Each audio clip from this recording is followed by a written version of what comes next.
Hi friends, అందరు ఎలా ఉన్నారు? ఇప్పుడైతే మనం అక్కడ అమ్మవారు కనిపిస్తున్నారు కదా, ఆ అమ్మవారికి పసుపు కుంకుమ అంతా చల్లించుకొని వస్తాము. బయటకు వచ్చేసాక ఈ కొబ్బరి ఉంటుంది కదా, అక్కడ అగ్నిగుండం, అది అమ్మవారు ఆహుతి అయిన ప్లేస్ అంట. ఇంకా అది నిత్యం వెలుగుతూ ఉండాలని ఎండు కొబ్బరి వేస్తుంటారు. అట్లాగా మొక్కుకొని ఉంటారనమాట. ఇంత కేజీ అలా వేస్తామని 3 చుట్లు తిరిగేసేసి ఇంకా అక్కడ కొబ్బరి వేసుకోవచ్చు.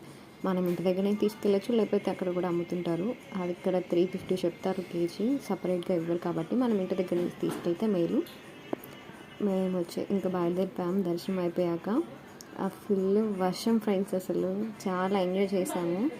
చిన్న చిన్న చినుకులు పడుతున్నాయి. పెద్దది పడినప్పుడు ఇంకా అక్కడ పడుతుంది కదా, అది కప్పేసుకుంటున్నాం అందరం. చాలా అంటే చాలా బ్యూటిఫుల్గా ఉంది ప్లేస్ అంతా, ప్లెజెంట్గా అమ్మవారిది.